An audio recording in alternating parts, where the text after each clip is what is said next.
Hey, do you want to hear a story? Come on, it's a really good story. In fact, this story is so epic, it'll blow your mind.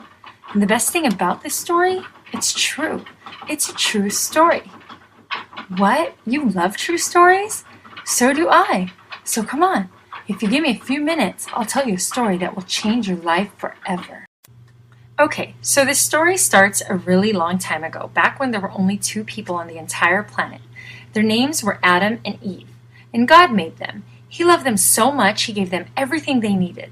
They lived in paradise, and God wanted them to love Him too, but He didn't want them to love Him because they were programmed to love Him like robots. He wanted them to love Him because they chose to love Him. So God gave them the precious gift of choice. God gave Adam and Eve and every other human created the power to choose how to think and how to act. But to help us with those choices, God gave us rules because, as we all know, certain choices could be bad for us. For example, Adam and Eve had one rule. In fact, it was their only rule. Don't eat the fruit from that tree. That's it. Easy, huh? God made that rule to protect them. You see, that fruit wasn't good for them, and God knew that if they ate it, it would have a bad effect on them. So He warned them, don't eat it. But guess what? You guessed it. Left to their own choices, they chose to break the only rule of paradise, and they ate the fruit. Just as God predicted, they started acting all weird. So instead of living in paradise, as was the original plan, they had to live their lives very different. Well, anyway, years later, Adam and Eve had kids. They had 3 boys and named them Cain, Abel, and Seth. Abel was a nice son and did as he was told. He made good choices. Cain, on the other hand, was kind of a crazy wild child and didn't always follow rules. Well, one day, Abel was getting special attention for being a good boy, and Cain got really super jealous. Do you know what he did? Nope. Worse, he committed the first murder on earth and eliminated his brother. Talk about anger management issues. God was so disappointed by Cain that He decided to only favor the last brother left, Seth. God made a choice that only Seth's descendants would be His people, and that only they would be saved on Judgment Day. They were considered the first generation of God's nation. Seth's descendants became known as the sons of God, and Cain's descendants were known as the sons of man.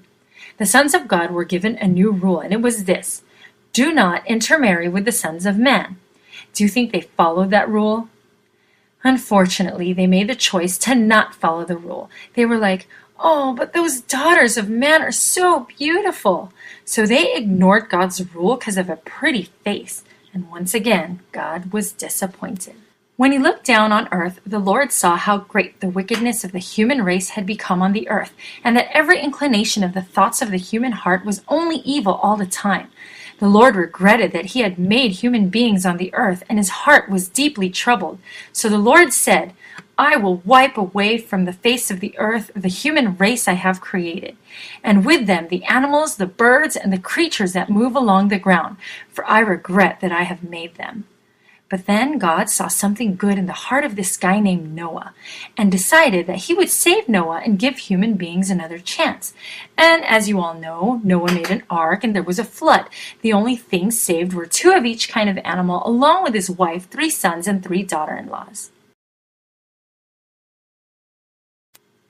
Okay, so here we are, new age of mankind. Things were great. Noah and his sons Shem, Japheth, and Ham, along with their wives, were given a special task: be fruitful and increase in number and fill the earth.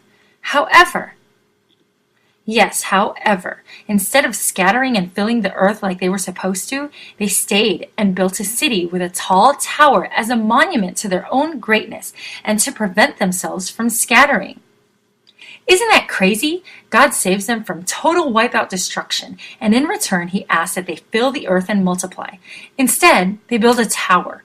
They become stubborn and self-willed. When God saw them doing this, He confused them by giving them different languages and scattered them all over the earth. Again, God was disappointed with the choices that His people made. This new age of mankind was repeatedly disobedient, and their position as God's chosen faded.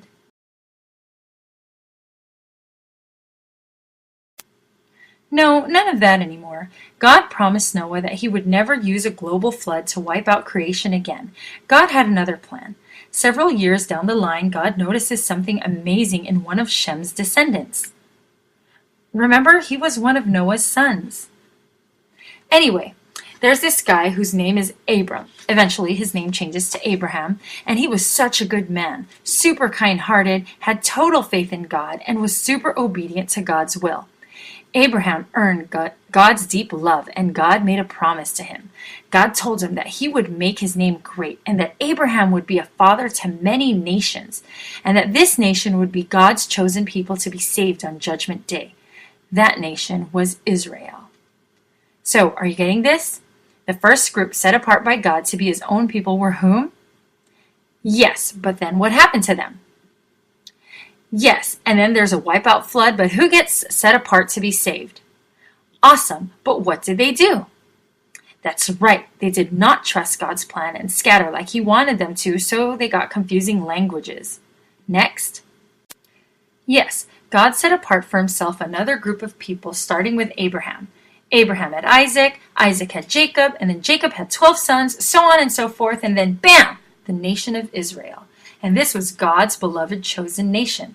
They were distinctly his own, and only they were clear about God's will, such as, there is no other God but the Father in heaven, so don't even try to worship those other fake gods. It's an insult.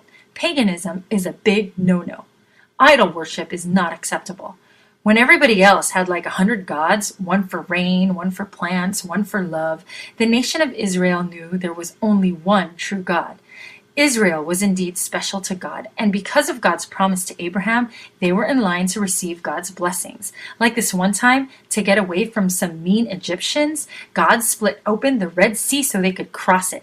And when they were thirsty and hungry in the desert, God made water come out of a rock and bread come out of the sky. In the hot desert, he made a cloud hover over them for shade. He helped them defeat great armies. God did a lot for his nation. But guess what? They whined like babies when life was hard. Their faith in God was so weak that when troubles came, they doubted his power. Can you believe they doubted God's power? I mean, they witnessed the Red Sea split open with their own 2 eyes. They received God's blessings with open arms. And then they were all like, God can't do that. Where is God anyway? I don't see him. I know, but that's not the worst part. After all that, many of them started worshiping fake gods and building idols so they could bow down to them. They chose to do the things they saw other people doing, even though they knew it was wrong. Israel committed something called apostasy. Yes, that's when you abandon or renounce your religious beliefs, and that's basically what Israel did. They had a repeated pattern of disobedience and disloyalty. They turned away from God, and after multiple chances, God finally let them go. They were no longer his chosen people.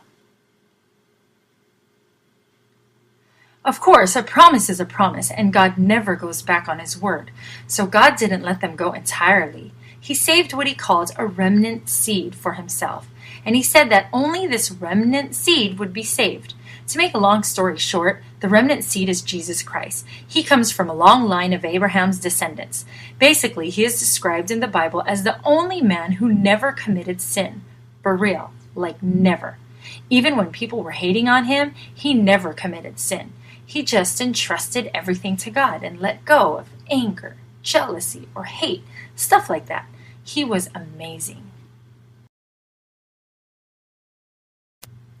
According to the law, each man pays for his own sin, and that payment is impending doom. So according to this law, only Jesus Christ doesn't have to pay. He is basically the only person that has earned his right to heaven. But God is a very loving and patient God. He doesn't want us to be doomed. I mean, you can see throughout history that God has not given up entirely on mankind, even though they repeatedly betray him and doubt him. God has faith that there are those who will genuinely love him. So even though, technically speaking, Jesus Christ is the only one who deserves God's blessings, God made a plan. It's kind of a loophole, if you will, to the original law, but it doesn't violate the law. It goes like this. God made one new man. Yes, one new man. The head of this one new man is Jesus Christ, and the body is his church. Jesus Christ paid for the sins of his body by enduring torture and death on the cross. He never deserved any of that, but God willed it to happen because in doing so, many others who choose to be part of Jesus Christ's body will be saved. Through this plan, men have a chance to connect to God once again and receive salvation. So now, what people needed to do to receive that blessing is join the Church of Christ. And that was the work that Christ and his disciples spent their lives doing, teaching people the plan and teaching them God's commandments.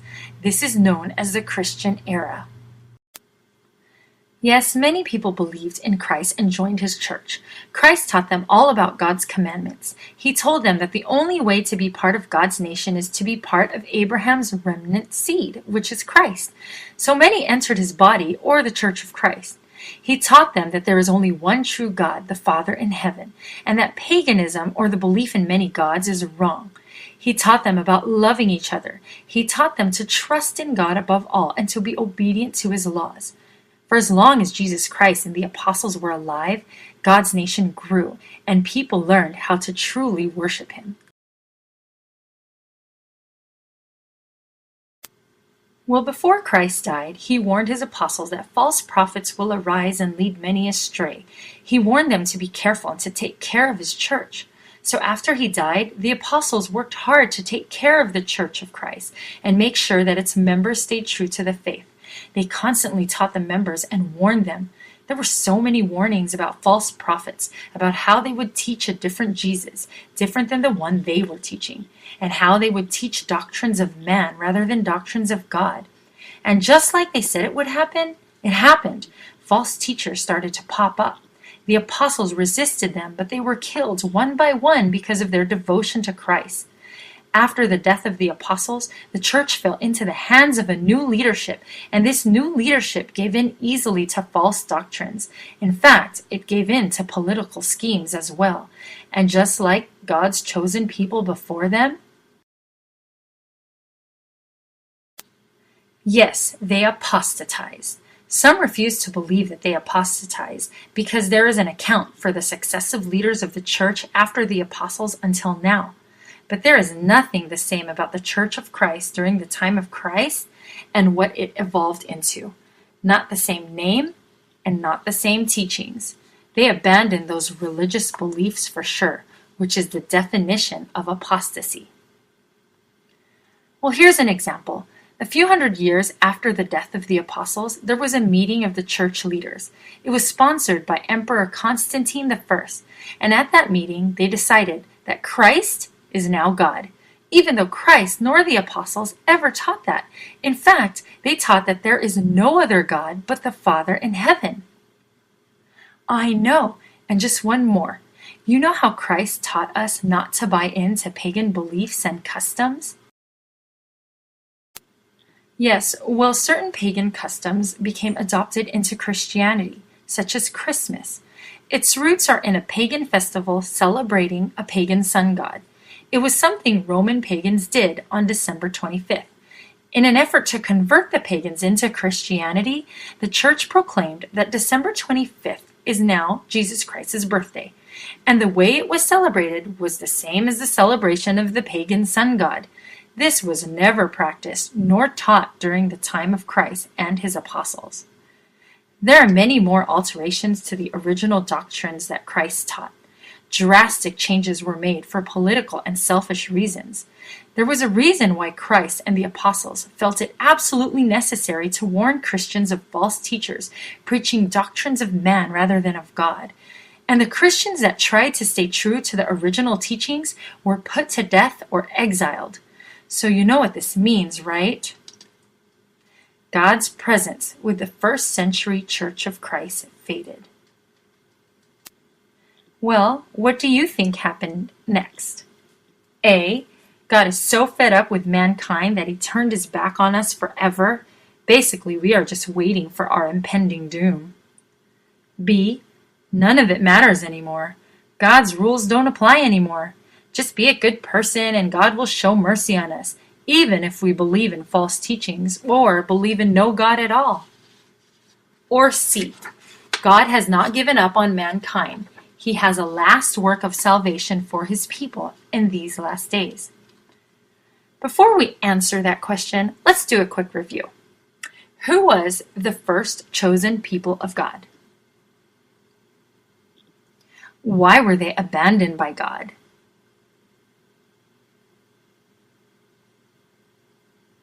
Who was next?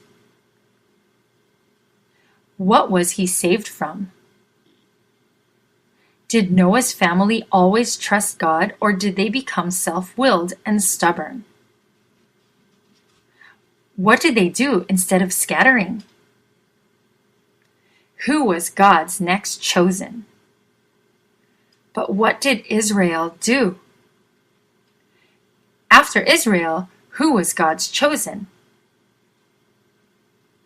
Why did the early Christians lose God's loyalty? Okay, so let's answer that first question. Based on historical patterns, what should the answer be? C, of course, but don't take my word for it. Let's look at the evidence. Now pay close attention to this part of the story, because not many people do, and that's how they get lost and confused. Because no longer are we looking at biblical history. Now we will rely on biblical prophecy for guidance. You see, the Bible was completed in the time of the apostles. They were the last ones God used to write his words in the Bible. So what happens after them is foretold in several verses. Many overlook this stuff and just go along with the wrongful transformations of the church, ignorantly following doctrines of man instead of doctrines of God. Without questioning, they commit fatal sins because that's what was passed down from generations before them. Some get so turned off by the confusion and the contradictions of these transformations that they just give up on religion and God altogether. But God is a merciful God, and as we have seen, his love for his people is overwhelming. So take a look at this last plan for salvation.